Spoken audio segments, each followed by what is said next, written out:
Welcome to Ready, Set, Grow. This complete and extensive instructional film will teach you everything you need to know to grow a top quality crop safely and efficiently in the privacy of your own home. In 4 easy to follow chapters, you can learn all the secrets that experienced growers have relied upon for years. Following Chapter 4 is a brief glossary of terms. If you are a complete beginner, you may want to brush up on your terminology before getting started.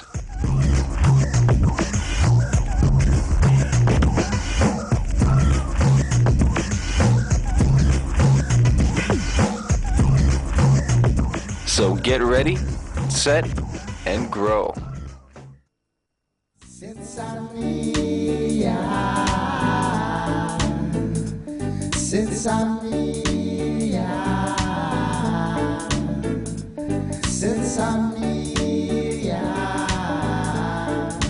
thank you to the farmer. The most essential ingredient needed to a quick, high-yielding crop is lots of light, and using the proper types of lamps in the correct manner is crucial. Your lights may be your single greatest expense, but well worth it.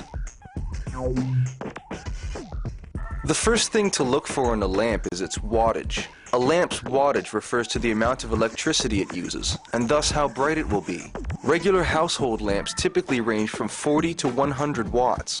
Growers commonly use 250, 400, 600, and 1000 watt high-intensity discharge lamps. The more light you provide, the more your plants will produce. But be careful. HIDs will make for a substantial increase in your electricity bill. Determining the cost of running an HID is simple. You need to know 3 things: the wattage of the appliance, the duration it will be on, and how much electricity costs. Electric companies charge by the kilowatt hour.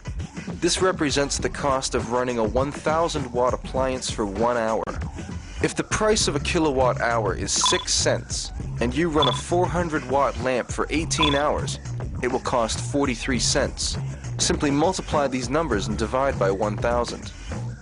Once you determine how much wattage you can consume, decide how many lights you want to use. 3 400 watt lamps will consume about the same as 2 600 watt lamps. You may also have space limitations. 1000 watt lamps are the most common among growers. You should have enough light to provide 20 to 50 watts for every square foot of your grow area. More light is better. But remember, there are no hard and fast rules here. The idea is to utilize as much of the light and waste as little as possible. The actual amount of light emitted by a lamp is measured in lumens. Manufacturers will provide lumen specs for each lamp. The higher the number, the brighter the lamp. Some lamps may be more efficient than others. Divide a lamp's lumen output by its wattage to find its lumen per watt ratio. This will allow you to compare the efficiency of lamps of different wattages. Growers use metal halide and high-pressure sodium lamps. Both may come in variations. Some lamps are made to be used vertically, with the socket up. Others, called universal, can be used vertically or horizontally. Often, for a few extra bucks, you can get a lamp with a slightly higher lumen output. But there is more to a lamp than just brightness. There are different technologies employed with different types of lamps. In homes and offices, incandescent, fluorescent, and halogen lamps are used. These lights are simple and inexpensive. But plants not only prefer more light than most house lamps can provide, they also need a different quality of light, offered best by metal halide and high-pressure sodium lamps. Natural white sunlight is composed of all the areas of the spectrum or colors of the rainbow. The light spectrum charts all color by the lengths of light waves, measured in nanometers. At one end is the shortest light waves, at the other the longest. Plants require light from 2 specific areas of the spectrum. Blue light, around the 450 nanometer area, is essential for young plants in the vegetative stage. Reddish light, around the 650 area, is essential later in a plant's life during flowering. Different types of lamps have different strengths and weaknesses in how they represent the spectrum. Incandescent or halogen lamps found around the home, and even those made for growing plants under, typically lack in the blue area of the spectrum and have a notably low lumen per watt ratio. Plants grown under these lights will take forever to grow and will produce relatively little. While fluorescents have been popular grow lights in the past and emit a good proportion of the necessary areas of the spectrum, they are limited in lumen output. Use fluorescents for young seedlings or when rooting clones. For any other purpose, they're not bright enough. Metal halides are particularly strong in the blue area of the spectrum. For this reason, growers prefer to emphasize this type of light during vegetative growth. Metal halides are also available with a phosphor coating on the outer bulb. This enhances the yellow area of the spectrum at the expense of a few lumens. High-pressure sodium lamps offer an even better lumen per watt ratio than metal halides. They are the brightest lamps available. However, most of this light is concentrated in the red area of the spectrum. While this is ideal for bud production, many growers believe that high-pressure sodiums do not have enough blue light for vegetative growth. Ideally, you would combine both of these types of light for both stages of growth, with a slight emphasis on metal halide for vegetative growth, and a slight emphasis on high-pressure sodium for flowering. Some growers veg exclusively under metal halides and bud exclusively under high-pressure sodiums. Special conversion bulbs will allow you to use a high-pressure sodium in a metal halide ballast and vice versa. This allows the grower to switch bulbs without having to purchase a second ballast. Don't worry if you can only afford one light. Each can be used on its own to grow a great crop start to finish. Keep in mind that plants will utilize more than twice the amount of light during flowering than in vegetative growth. More on vegetation and flowering in a moment. Because your lights may be your single greatest expense both to purchase and to power, it is important to get the most use out of them. So before you choose your lights, you should plan how you're going to position them.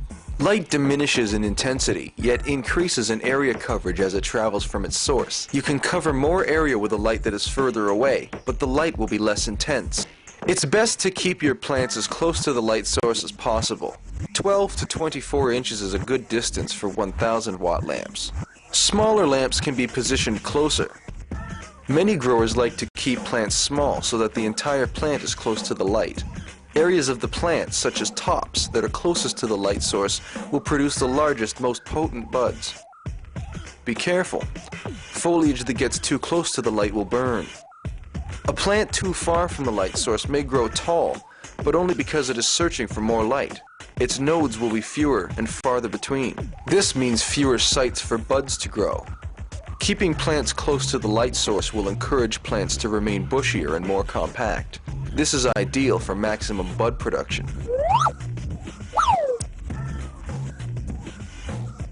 Observe how a lamp directs light. Some bulbs are meant to be positioned sideways, others with the socket up. Either way, almost half of the light is being directed upwards. There are two ways to utilize this potentially wasted light. One way is to position the lamp slightly below the tops of the plants so upward bound light isn't wasted. This method allows most of the light from the lamp to travel directly to the plants. This method is good for large multi-lamp gardens with large plants. A more common method is to position the lamp above the tops of the plants and use a reflective hood to reflect upward bound light back down. The closer the reflector is to the light, the more intense the reflection. This method allows the grower to concentrate more light on one area. Reflective hoods come in different styles, some more effective than others. Often, retailers will sell them along with the lamp as a package. You should also use reflective surfaces in your grow room. Walls should be painted flat white or covered with reflective materials such as mylar or white reflective plastic. The more reflective the walls, ceiling, and floor are, the better. Non-reflective materials waste light by turning it into heat. Reflective walls increase the effectiveness of a lamp. HIDs cannot operate without a ballast. It is recommended that you get your ballast along with your lamp so you are sure to get the exact proper type. A ballast is a transformer used to alter the electrical current for use by the bulb. When you're shopping for lights, check to see if the ballast is included in the price of the lamp. Also check to see if all the necessary hardware is included. Some kits may be sold pre-wired. All you have to do is screw in the bulb and plug it in. Others may require you to do the wiring. Ballasts can become quite hot. If they are not properly housed, make sure they're on a heat-resistant surface. Remember, incorrect wiring can damage equipment and start fires. If you plan to use a 1000 or more than one 400 or 600 watt lamp, then you should consider the electricity available in your home. High-intensity discharge lamps draw enough power to blow fuses or switch breakers if they share a circuit with other household appliances. Electricity comes into the home and is divided into usable circuits. A house or apartment could have as few as 2 or 3, or as many as 20 or more separate circuits. A fuse or breaker switch regulates the amount of electricity, measured in amps, that will be available to that circuit. Household circuits are generally 15 amps. Electrical devices all have their own amperage rating, referring to how much power they require. Any combination of devices can be used on such a circuit as long as their collective amperage does not exceed 15. For example, a 1000 watt lamp and ballast will use about 9 amps. By adding a 1 amp fan, you are still under 15 at 10 amps. If, however, you suddenly plug a 6 amp toaster into the circuit, the electrical devices are now collectively attempting to draw 16 amps. This causes the fuse to blow or the breaker to switch, disconnecting the circuit. In order to avoid sharing circuits among HIDs and other household appliances, it may be necessary to determine what circuit each appliance, wall socket, and overhead light in your home is on. When using high wattage devices, always be very cautious. Remember to always use the proper gauge of wiring and make sure any metal fixtures, such as reflective hoods and inline fans, are grounded. Whether you are a grower or not, every home should have functioning smoke alarms and a fire extinguisher. Let's recap what we've learned in Chapter 1 on light and electricity. More light will produce more bud. Choose whether you will use metal halide, high-pressure sodium, or both. Plan how you will position your lights. Always use reflective hoods and surfaces in your grow room. Keep plants close to the light source. Always use the proper ballast. Don't overload circuits. And always be safe with electricity.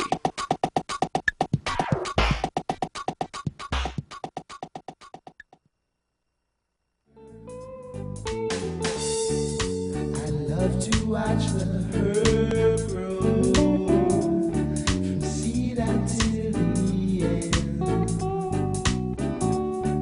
And when I go to sleep at night, yeah, I see you again. Virtually any container can be used to grow in. Because you may want to move and rotate your plants from time to time, you will want something portable and lightweight.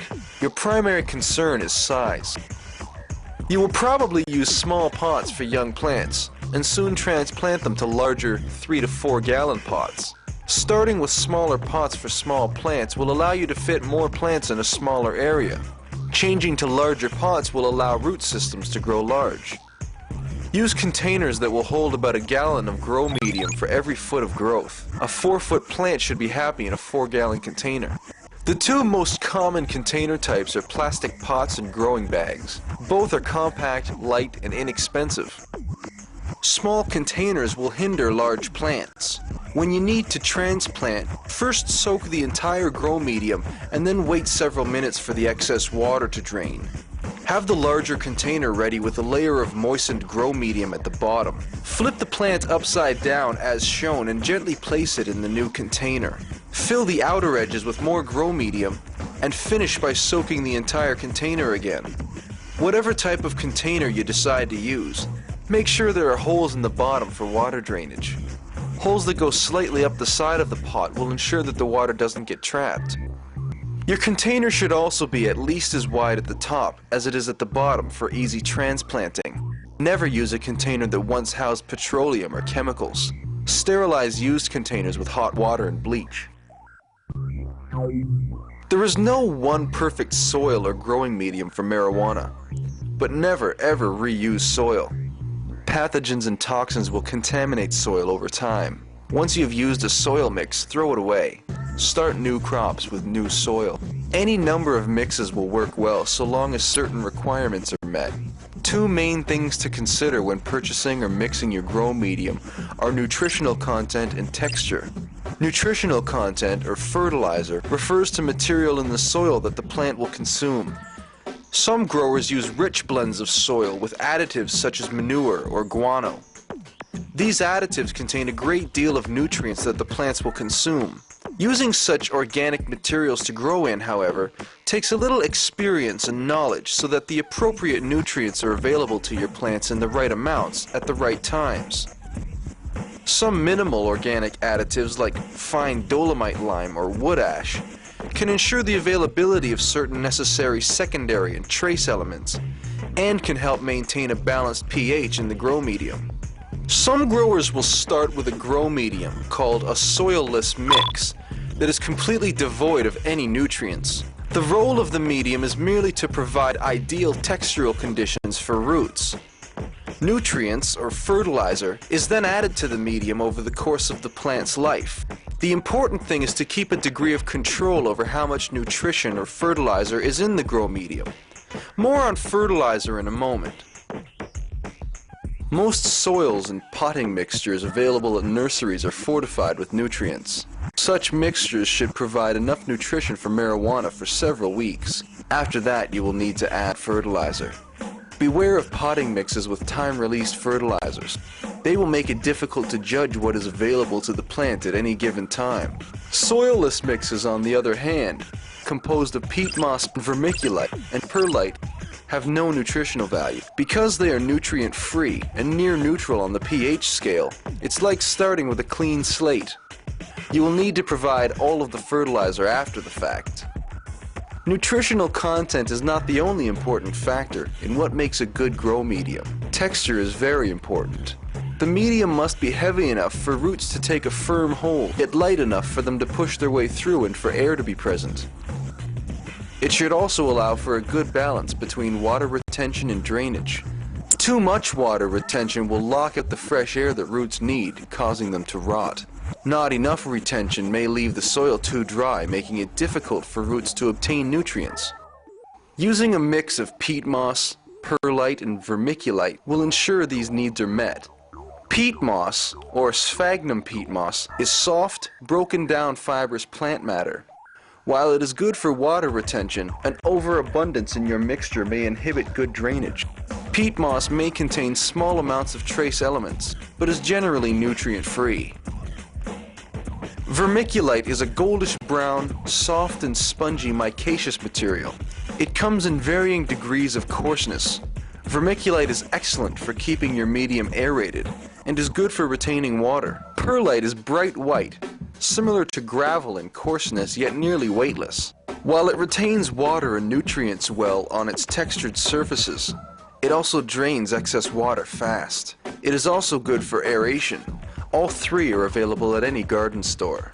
These three ingredients can be mixed in equal amounts. By adding more perlite, the mix will be more aerated and drain faster. By adding more vermiculite, water retention will be greater, and watering can be done less often. Use a mixture that best suits your needs. Drenching your plants with gallons of water is okay, but excess water should be free to drain away. Your mixture, once watered, should be moist, not muddy. Here are some suggested grow mediums to get you started. Remember, if you include guano, manure, worm castings, or any other nutrient-rich additive in your medium, you will not need to feed your plants as much fertilizer afterwards. Using high-intensity discharge lamps will cause plants to grow very fast and consume lots of water. You will also be delivering fertilizer to the plants by mixing it into the water. It's okay for a plant's soil to be drenched. In fact, it's quite healthy, so long as it doesn't stay drenched. Roots need air to breathe. Soil needs to dry out a little. but not too much or the plant will dehydrate. An ideal soil mix will hold a great deal of water, yet become over dry if left unwatered for 2 to 4 days. Grow mixes can be designed to retain water much longer, but roots won't breathe as well and plants will grow slowly. Monitor your mix to ensure that it doesn't retain water for too long or dry out too quick. Mixes that dry out quickly are okay for plants, but need to be watered more often. Use tepid, room temperature water. Using water that is too cold or too hot will damage roots. Check the pH of your water. Most tap water is okay. If the pH of your water is not between 6 and 8, then you may want to use an additive, depending on other conditions. More on pH in a moment. The chlorine present in most drinking water may eventually cause the grow medium to become acidic. Letting tap water sit in an open bucket or tub for a day or two should allow all of the chlorine to evaporate. With the addition of a small pump to blow bubbles, water will be well aerated also. Aerated water is good for the roots. When watering, make sure the water penetrates the soil and doesn't run down the inside of the pot. Pour the water slowly enough for the soil to absorb it. Provide enough water so that the soil is fully saturated, so that some eventually leaks out the bottom of the pot. Overwatering is okay, as long as the excess water is able to promptly drain away, and the soil is relatively dry when it is time for the next watering. If a plant goes too long without water, it will quickly begin to show signs of dehydration. Leaves and limbs become dramatically limp and droopy. If only left for a few hours or a day, they should, after a good watering, make a speedy recovery. However, any form of stress to a plant, including dehydration, will slow its growth and hinder its potential. In addition to administering water to the soil, you should water the foliage or leaves of your plants. Do this with a mister, and feel free to soak them until they are dripping. Misting your plants frequently will help keep them free of dust and bugs. Spraying the undersides of leaves is a good preventative measure against the dreaded spider mite. However, misting should only be done before bud production is visible. After buds begin to develop and leaf clusters become very dense, applying water may lead to mold growth. Heavy misting requires adequate ventilation so that the moisture can evaporate. Be careful never to get a single drop of water on a hot bulb. This may cause it to burst.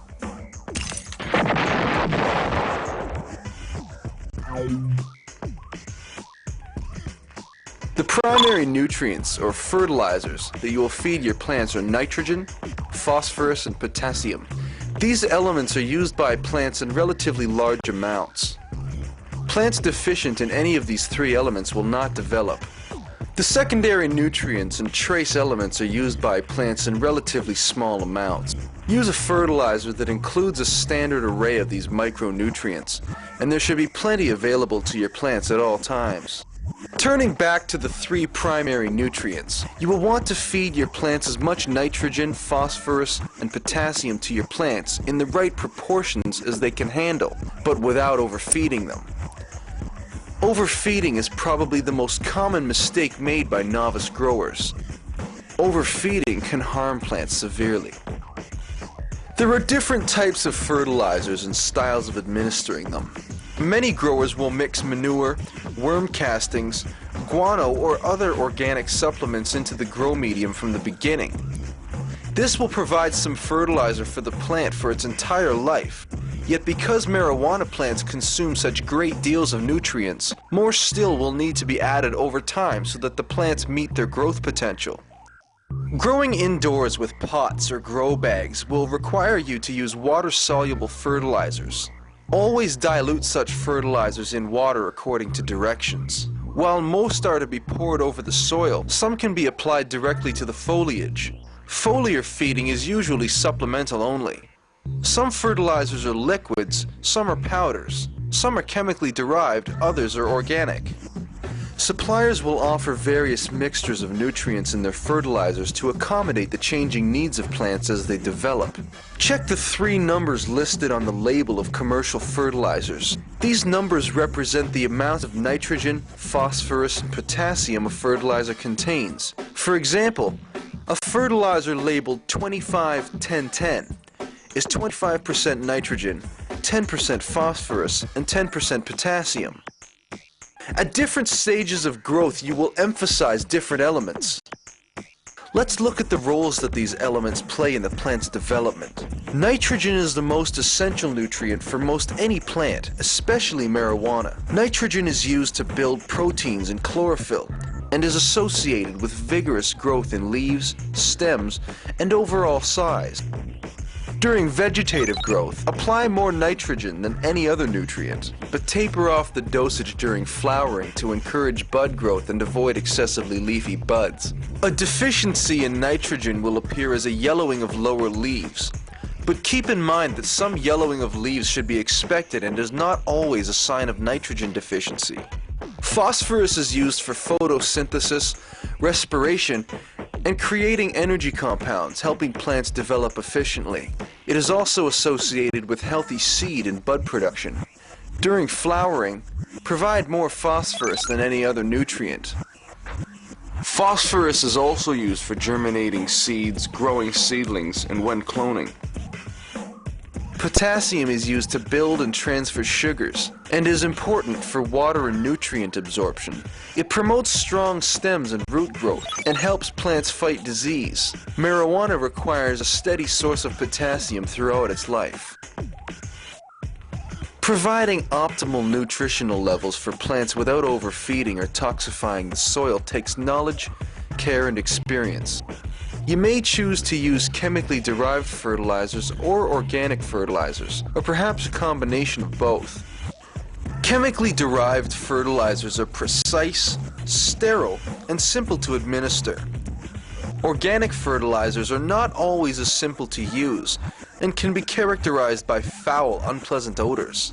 However, many growers believe that organically grown plants often produce slightly more bud and are of superior quality in terms of taste, aroma, and potency. The choice is yours. It is important to understand that overfeeding plants will not only scorch leaves, but may lead to excessive salt buildup in the soil. Salt buildup occurs when too much unused fertilizer exists in the grow medium. When salt buildup reaches toxic levels, roots can't absorb nutrients. Because a plant in these conditions will soon show signs of nutrient deficiency, the amateur grower assumes he or she is not providing enough fertilizer. By increasing the dosage, the problem is compounded further.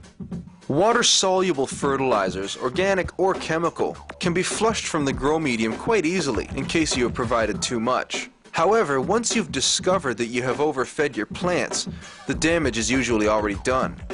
Overfed plants are evidenced by leaf tips that are burnt or curled under. Measures can be taken to avoid toxic salt buildup by flushing the grow medium once every few weeks. Salt buildup can be removed. Leach the soil by passing large amounts of water through it. This will rinse out unused fertilizers. Leaching is most easily done in a sink or bathtub. Make sure to use tepid water and slowly pour into the pot about 3 or 4 times the volume of water as there is grow medium. Furthermore, no fertilizer should be given to plants during the last 2 weeks before harvest. During this time, plants should be fed water only, or else fertilizer compounds may affect taste and burning qualities of the finished product. Ever tried to smoke a joint or fully dried bud that just won't burn? pH plays an important role in nutrient absorption. When pH levels are too high or too low, roots can't absorb nutrients. Again, this can lead amateur growers to assume that plants aren't getting enough fertilizer. The pH scale measures the degree of acidity, or alkalinity of a substance on a scale of 1 to 14. 1 is extremely acidic, 14 is extremely alkaline, 7 is neutral. Marijuana grows best when the soil is kept within the range between 6.2 and 7, but should tolerate the range between 5.8 and 8. Hydroponically grown marijuana enjoys a slightly lower pH range, 5.8 to 6.8. Don't underestimate the importance of a balanced pH. When levels are too low, acidic, nutrients get locked into acid salts and cannot be absorbed. With levels too high, alkaline, Salt will build up to toxic levels and roots will not be able to absorb water properly. pH testers are available at most garden stores. It is highly recommended that you purchase one, but beware of cheap testers, they are not always accurate. The first step to maintaining a healthy pH is to determine the pH of the water you will be using. Tap water is usually near neutral. If it is out of acceptable range, use an additive to adjust it. pH adjusting additives can be store-bought, or you can use vinegar to lower pH or baking soda to raise it. Experiment a little first to make sure you know how much will be needed. Fine dolomite, lime, or wood ash can be used to keep pH in the soil from getting too low. Both can be mixed with water and poured over the grow medium or blended into the medium from the beginning. Use about a half cup of either for each square foot of soil.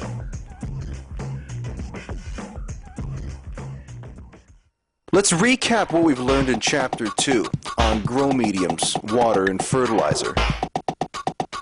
Use containers of suitable size and shape.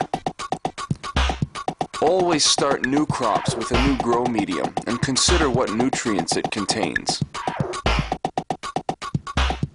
Use a grow medium with good water retention and drainage properties. Let the grow medium dry out slightly between waterings. Frequent misting will help keep foliage free of dust and bugs. The primary nutrients are nitrogen, phosphorus, and potassium. Take care not to overfeed plants. Flush plants with water every few weeks in order to leach out salt buildup. Never use any fertilizer during the last 2 weeks before harvest. Keep the pH levels of the grow medium between 6.2 and 7.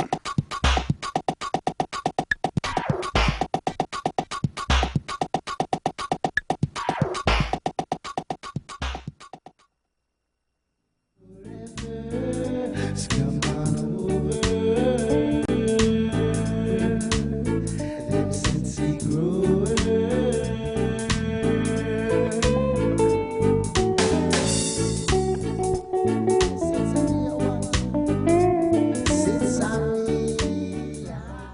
As with most plants in nature, marijuana goes through several distinct growing phases. It is an annual plant and completes its life cycle in one season.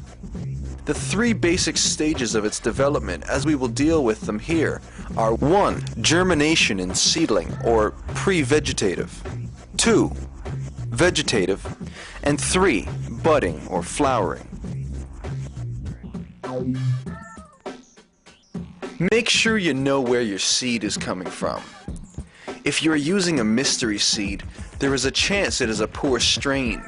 Don't assume that a few seeds you found in some really good pot will grow the same really good pot. It could, but it could likely grow a hermaphrodite. A hermaphrodite is a plant that has both male and female characteristics. Hermaphrodites cross-pollinate themselves, and as a result develop seeds at the expense of potential bud. More on pollination and plant sex in a moment. If you don't mind experimenting, then go ahead, plant any old seed, you might get lucky. But if you can't take unnecessary chances, get your seeds from a reliable source. Mail order seeds are available from dozens of companies all over the world. But be careful, laws regarding the sale and possession of seeds vary from area to area. Stick with a reputable company and buy more than you think you will need. Out of 10 seeds, expect only 8 to germinate. Out of 8 germinated seeds, expect only 6 to grow into healthy seedlings. Out of 6 seedlings, expect 3 to eventually become males. Out of 10 seeds, that leaves 3 healthy females. You may have better luck than this, but better safe than sorry. Germinating seeds is easy, and there are different ways to do it. Fill a small pot with moistened grow medium or potting soil and bury the seed 3/4 of an inch deep. Applying a B1 supplement may help. Keep the medium moist, and in about a week a sprout should appear. Another way is to take a dinner plate and lay 3 or 4 paper towels on top of it. Saturate the towels with tepid water, spread the seeds evenly about, and place a few more towels on top. Saturate the top towel and place the plate into a plastic bag to retain moisture, but don't seal it. In a couple of days, germinating seeds will crack open and a sprout will begin to grow. Carefully remove the cracked seed from the paper towel and bury it 3/4 of an inch deep in potting soil or grow medium. Keep the medium moist. Within a few days, the sprout will appear. The plant now requires light. While some growers believe plants will benefit from uninterrupted light 24 hours a day for the entire vegetative stage, others believe that plants will only utilize up to 18 hours of light each day and prefer to save on the cost of electricity. In this case, use a reliable 24-hour timer set for 18 hours of light and 6 hours of darkness. The light and dark cycle is called the photoperiod. It is important that the photoperiod be accurate and consistent. In several weeks, you will shorten the light period to 12 hours. Irregularities in the light cycle will confuse the plant and hinder growth. A fluorescent light will provide sufficient light for the first few days while the seedling roots. Seedlings can be placed under high-intensity discharge lamps immediately after sprouting, but place them at least 2 feet away from the lamp, and beware that small containers will dry out alarmingly fast under AC. In a few weeks, the plant will enter into the vegetative stage. Continue with constant light, or 18 hours of light and 6 of darkness, for the entire vegetative stage, and plants will grow fast and vigorously. Proper feeding should be done to ensure they meet their potential. If so, shoots and foliage will flourish, a strong root system will take hold, and, depending on conditions, a plant could grow to heights of 10 feet and more. Of course, you will want to limit the size of your plants according to your indoor conditions. Growing indoors, you have total control over how long plants stay in the vegetative stage, and thus how large they grow. But keep in mind that unless you are using clones, most strains of marijuana should be at least 6 weeks old before they are forced to flower. More on that in a moment.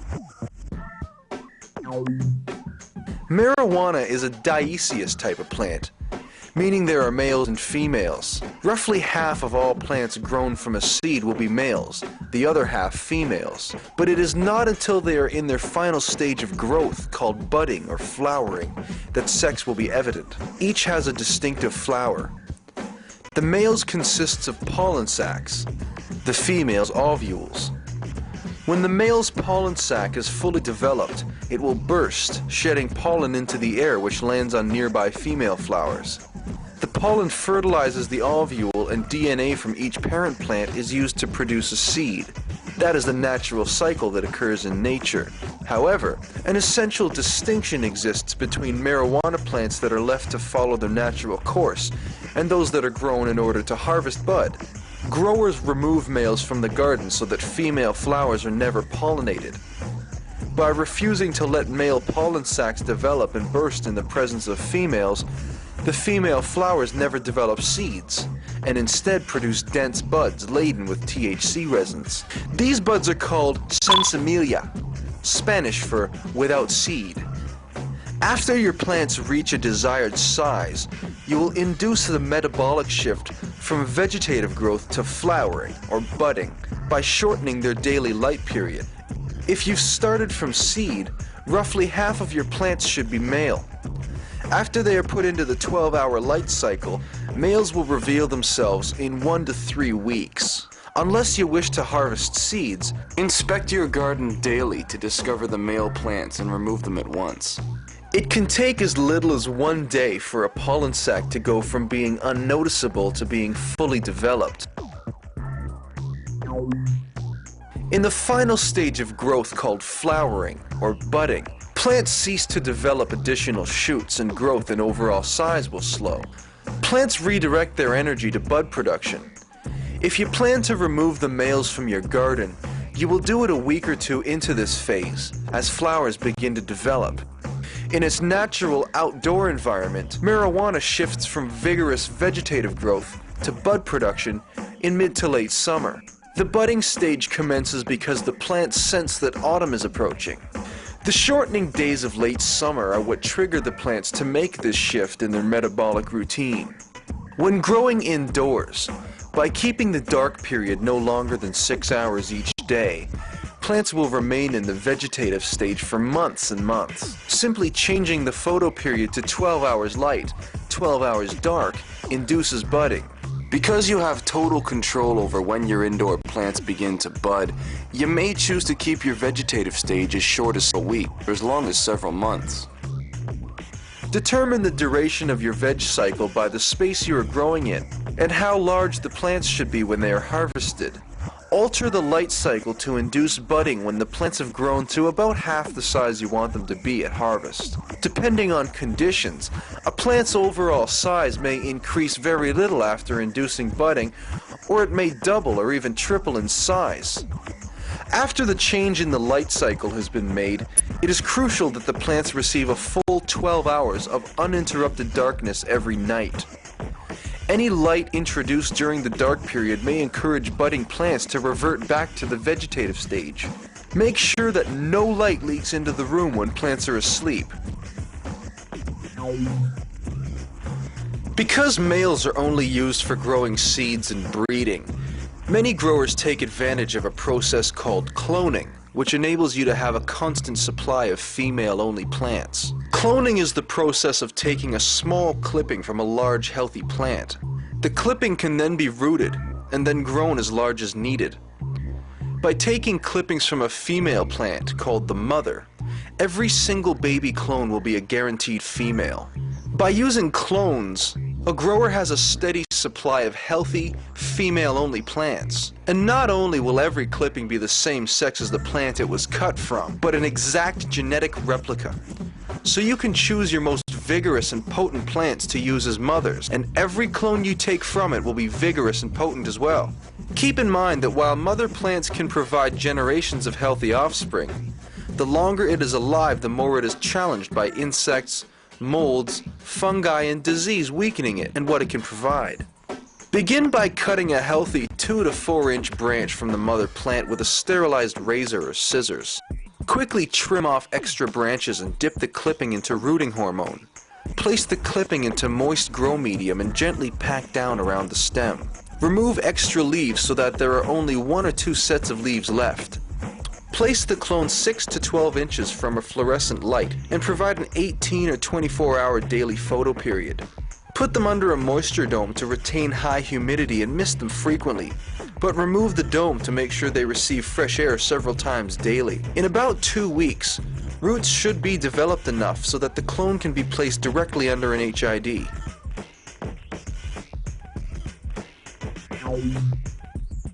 After your plants have been in the budding stage for a few weeks, they will begin to show signs of maturing. Harvesting your plants at the precise time will allow for maximum bud growth and THC production.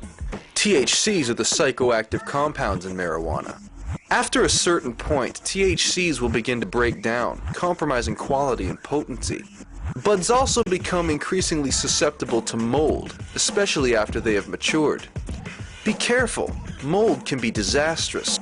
It begins inside the bud and grows outwards, making it invisible until it is too late.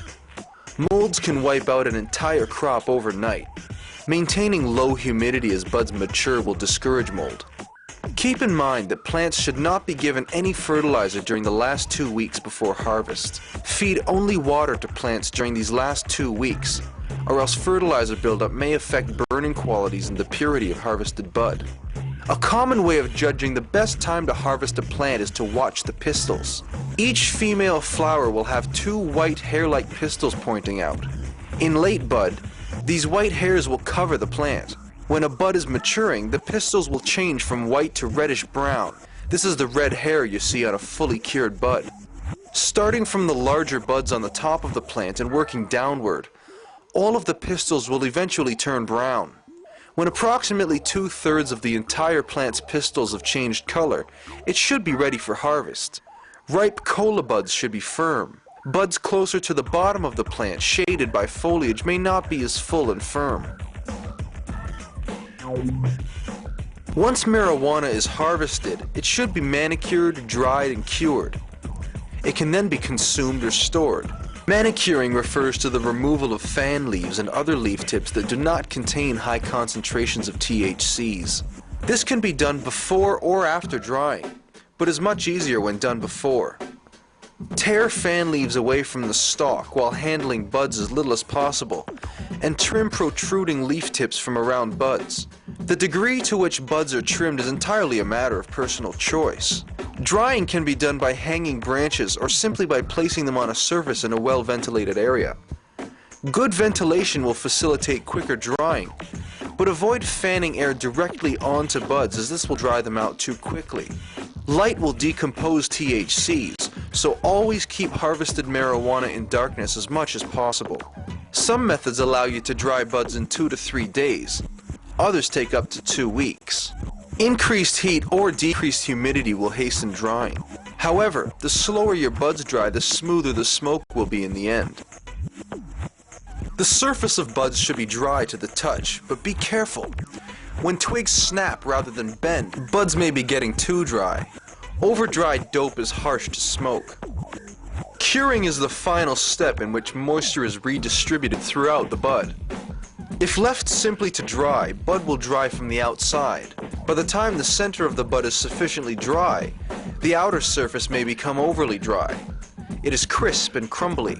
In order to dry the center without over-drying the outsides, buds should be cured. Cure marijuana by placing it in airtight jars or plastic bags.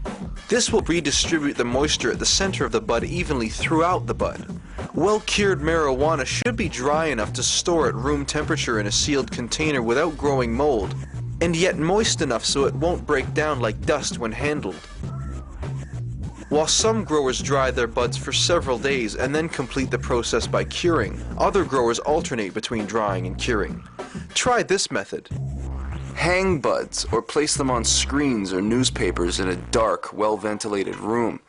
In 24 to 48 hours, or when the surface of buds are dry, place them in a sealed bag.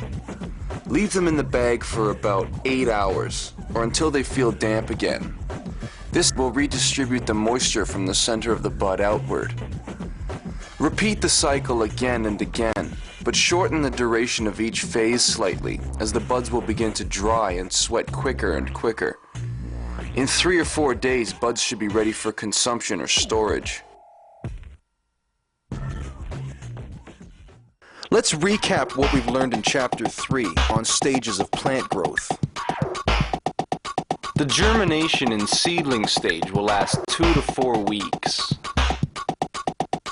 You may keep the vegetative stage as short as 1 week, or theoretically as long as several months.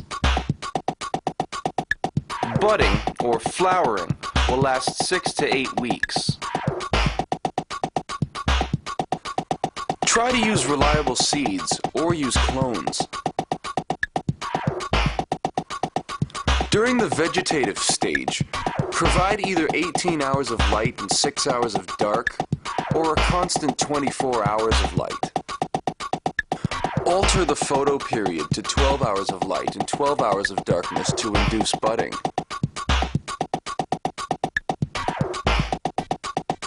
Make sure budding plants always receive at least 12 hours of uninterrupted darkness every night.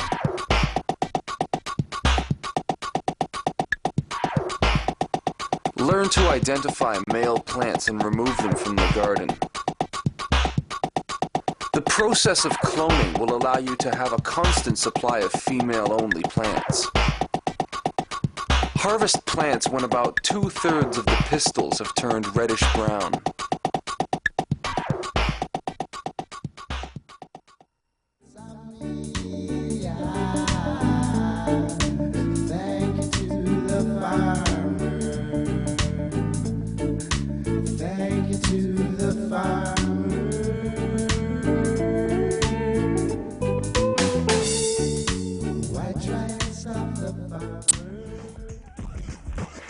Design your indoor garden with care and planning. Decide how many plants you wish to have, how big you will grow them, the dimensions of your room, and how you will position the lights. You may decide to have 2 rooms, one for vegging and one for flowering. You'll need access to each plant, so leave yourself enough room to work. Remember that you'll be using lots of water. Above all, think cleanliness. Plants are susceptible to infestations and disease. Indoor gardens should contain nothing but what is necessary for growing.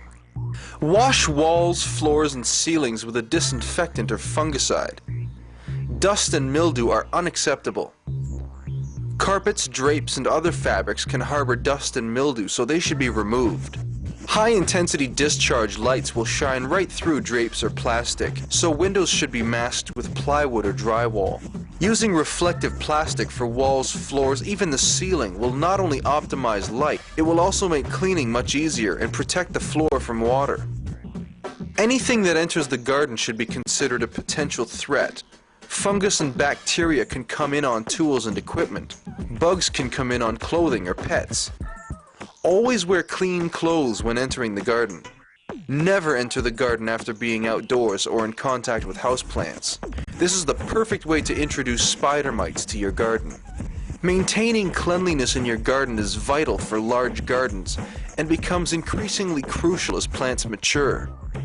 Watering plants properly will entail a great deal of runoff water. Use troughs or trays, or line the floor with thick plastic.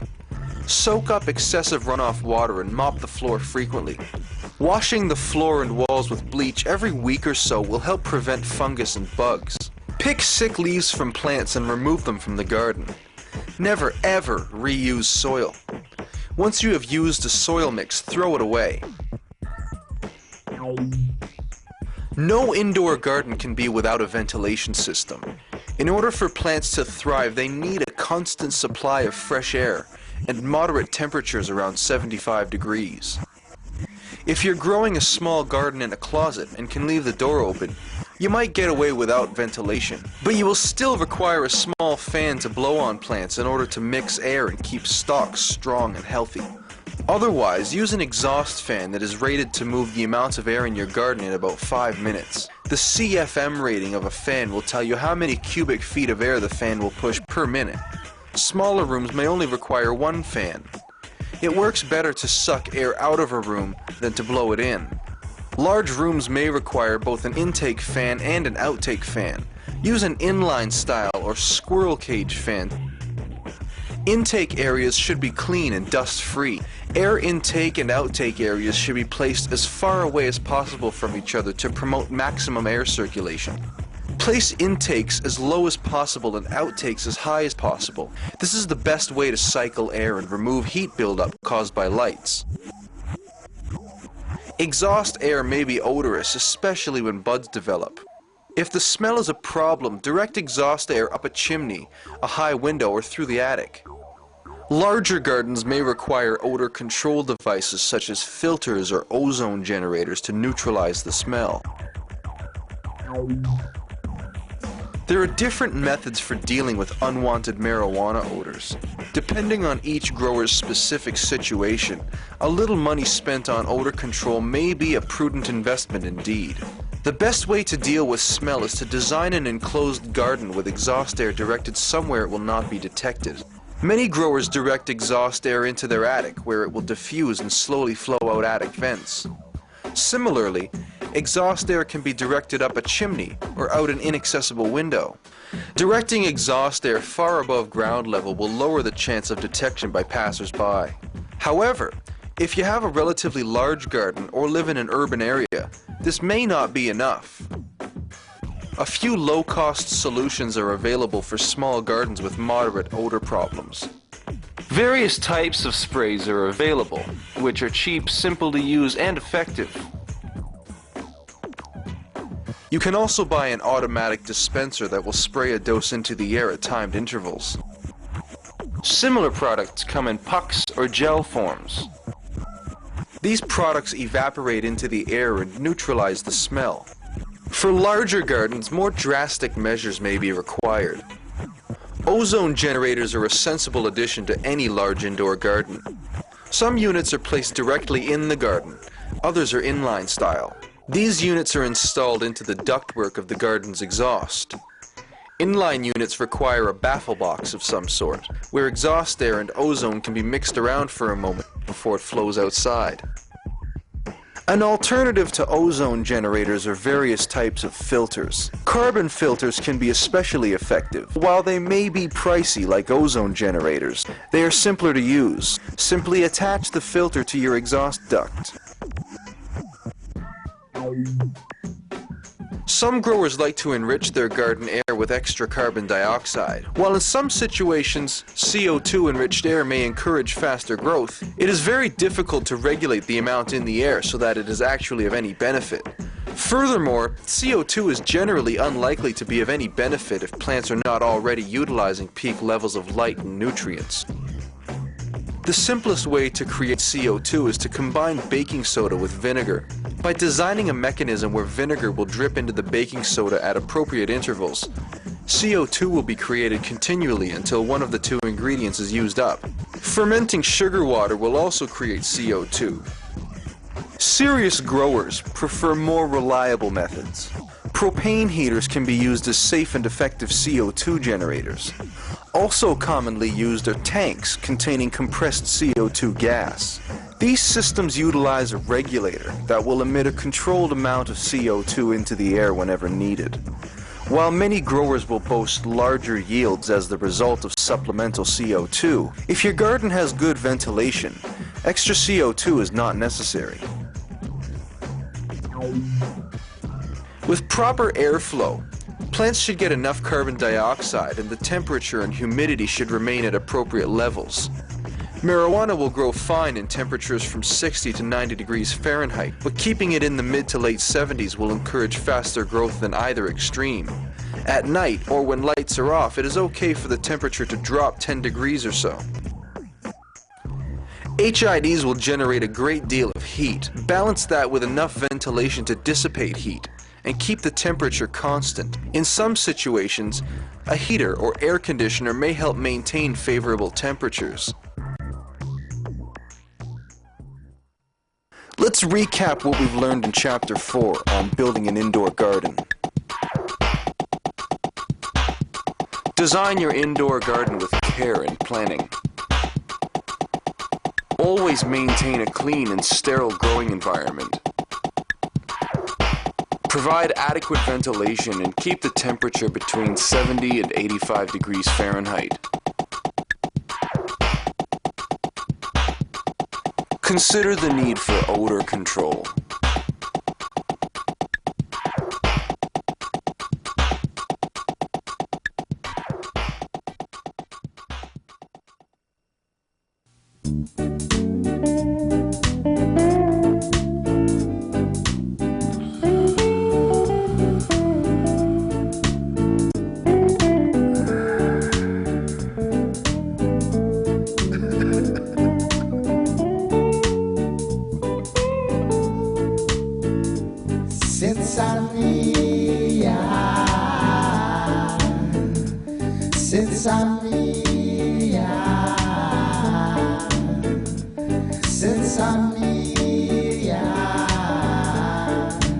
Thank you to the farmer. Thank you to the farmer.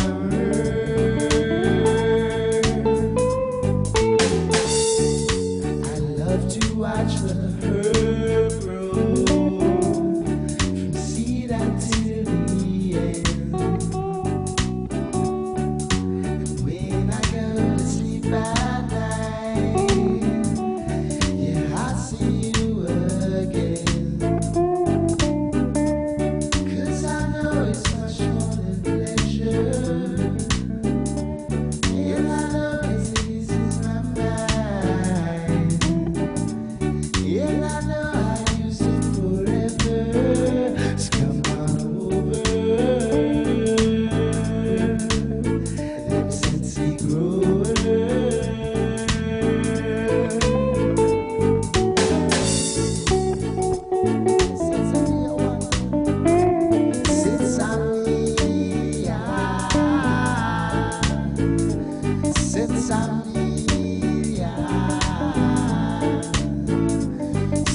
I'm me,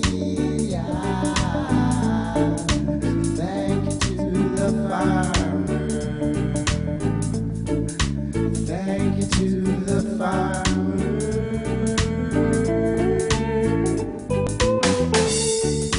Why try and stop the farmer? Don't you know he is me doctor? If the system knows the answer, then why stop the Negro? It has something that the farmer knows.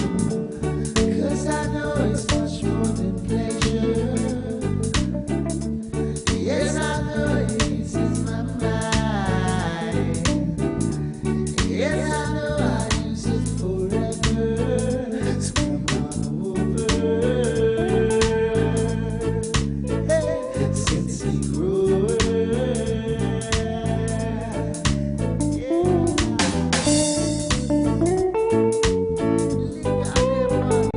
since I'm since I'm since I'm thank you to the farmer. Thank you to the farmer.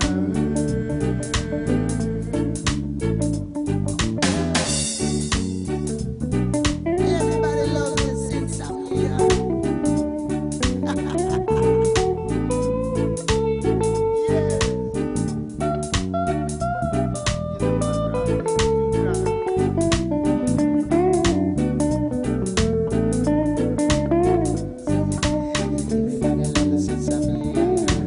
Everybody loves it since I'm here. Everybody loves it since I'm here. So I'll thank the farmer. Everybody loves it since I'm here. So I'll thank the farmer. Everybody loves it since I'm here. So I'll take the time to thank the farmer.